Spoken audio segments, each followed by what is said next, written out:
ఏపీలో కూటమి అభ్యర్థులు ఎన్నికల ప్రచారంలో దూసుకుపోతున్నారు.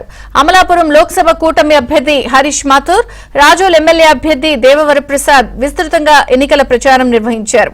వీరికి ప్రజలు అడుగడుగునా బ్రహ్మరథం పడుతున్నారు. మలికిపురంలో కూటమి అభ్యర్థుల ఎన్నికల ప్రచారంపై మరింత సమాచారం మా ప్రతినిధి రాజాబాబు లైవ్ లో అందిస్తారు. అంబేద్కర్ కోనసీమ జిల్లా మలికిపురంలో ఈ రోజు అమలాపురం పార్లమెంట్ అభ్యర్థి హరీష్ మాథూర్, రాజోలు ఉమ్మడి అభ్యర్థి దేవవరప్రసాద్ ఎన్నికల ప్రచారం నిర్వహిస్తున్నారు. విజువల్స్ లో చూడవచ్చు. ఇక్కడ మహిళలు బ్రహ్మరథం పడుతున్న దృశ్యాలను కూడా మనం విజువల్స్ లో చూడవచ్చు. మహిళలు హారతులు ఇస్తూ ఎన్నికల ప్రచారానికి బ్రహ్మరథం పడుతున్నారు. ప్రస్తుతం అంబేద్కర్ కోనసీమ జిల్లా రాజోలు నియోజకవర్గంలో అమలాపురం పార్లమెంట్ అభ్యర్థి హరీష్ మాథూర్, ఇక్కడ రాజోలు ఉమ్మడి అభ్యర్థి అసెంబ్లీ అభ్యర్థి దేవవరప్రసాద్ ఎన్నికల ప్రచారం నిర్వహిస్తున్నారు. జనం బ్రహ్మరథం పడుతున్నారు. మహిళలు హారతలు ఇచ్చి ఇక్కడ ఘన స్వాగతం పలుకుతున్న పరిస్థితి అయితే నెలకొంది. మనం ఇక్కడ హరీష్ మాథూర్ ఉన్నారా, ఎంతో మాట్లాడదాం. సార్ చెప్పండి, చెప్పండి, ఇప్పుడు మీరు గ్రామాల్లో పర్యటిస్తున్నారు, ప్రజల సమస్యల మీద ఏకారు పెడుతున్నారు, వాళ్ళకి ఏ విధమైన హామీలు ఇస్తున్నారు? ఇప్పుడు మల్కిపురం గ్రామంలో మనం ప్రచారం చేసుకుంటా ఉన్నాం. ఒక అరగంట క్రితం మనం ఈ కాట్రాన్పాడు పల్లెపాలెంలో మనం ప్రచారం చేసుకున్నాం. అక్కడున్న గ్రామ సమస్యలన్నీ కూడా మా దృష్టికి తీసుకొచ్చారు.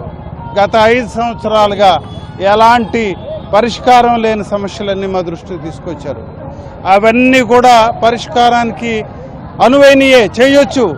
ఒక సంవత్సరంన్నరలో మేము ఎన్ని పరిష్కారం చేస్తామని చెప్పి మేము హామీ ఇవ్వటం జరిగింది.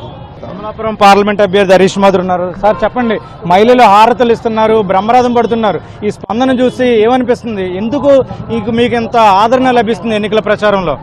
అంటే ఒకటే తెలియజేసుకుంటా, ఎప్పుడైనా సరే పనిచేసిన ప్రభుత్వం అయితే మాత్రం ఈ 5 సంవత్సరాలు గతంలోని తెలుగుదేశం ప్రభుత్వం అనే ప్రజలందరికీ తెలుసు.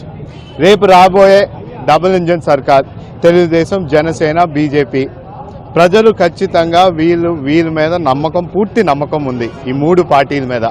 రేపన్నాడు వాళ్ళు ఒకటే తెలియజేసుకున్నారు, ఈ 5 సంవత్సరాలు అయితే మాత్రం ఈ వైసీపీ ప్రభుత్వం ఒక్క ఛాన్స్ ఇవ్వండి, అన్నీ చేసి పెడతామని చెప్పారు తప్పించి ఎక్కడా కూడా ఏ ఒక్కటి కూడా చేయలేదు. పూర్తిగా యూటర్న్ తీసుకున్నారు. ఈరోజు ప్రజలు ఏమన్నారంటే రేపన్నాడు ఇక్కడ చాలా స్థానికంగా ఉన్న సమస్యలు కూడా అలా ఆగిపోయాయి, ఏది కూడా ముందుకు వెళ్ళే. అందుకే ఈ రేపన్నాడు ప్రజలే, మహిళలే కూడా వాళ్ళు ముందుకు వచ్చి హారతిస్తూ వాళ్ళు ఒకే మాట తెలియజేసుకుంటున్నారు, రేపన్నాడు మేము మీ ఉమ్మడి అభ్యర్థులకి మేము సహకరిస్తాం, ఇక్కడ స్థానికంగా సమస్యలన్నిటికీ కూడా పరిష్కారం మీరు చూపిస్తారని మాకు పూర్తి నమ్మకం ఉందని వాళ్ళు తెలియజేసుకుంటారు. తండ్రి బాల్యగాయంలో కోనసీమ అభివృద్ధి చెందింది, ప్రపంచవ్యాప్తంగా గుర్తింపు వచ్చింది. మళ్ళీ అప్పటి నుంచి ఇప్పటి వరకు లేదు. మీరు గెలిచిన తర్వాత మళ్ళీ పూర్వవైభవం తీసుకొస్తారా? మీ తండ్రి పాలన ఖచ్చితంగా. ఎప్పుడంటే నేను ఒక్కటే ప్రజలందరికీ తెలియజేసుకున్నా, రేపన్నాడు ఆయన పేరుని నిలబెడతాను. ఆయన పేరుని నిలబెట్టాలంటే ఆయన ఆనాడు అనుకున్న ఆశయాలు, నెరవేరిన ఆశయాల్ని పూర్తి చేసే బాధ్యత నేను తీసుకుంటానని ప్రజలకి తెలియజేసుకున్నా. రేపన్నాడు ఖచ్చితంగా ఆయన పేరుని అలా నిలబెట్టుకుంటూ ముందుకెళ్తాను, కానీ ఆయన పేరుకి ఎప్పుడు మాత్రం మచ్చ కూడా రానివ్వనని కూడా ప్రజలకు తెలియజేసుకున్నా.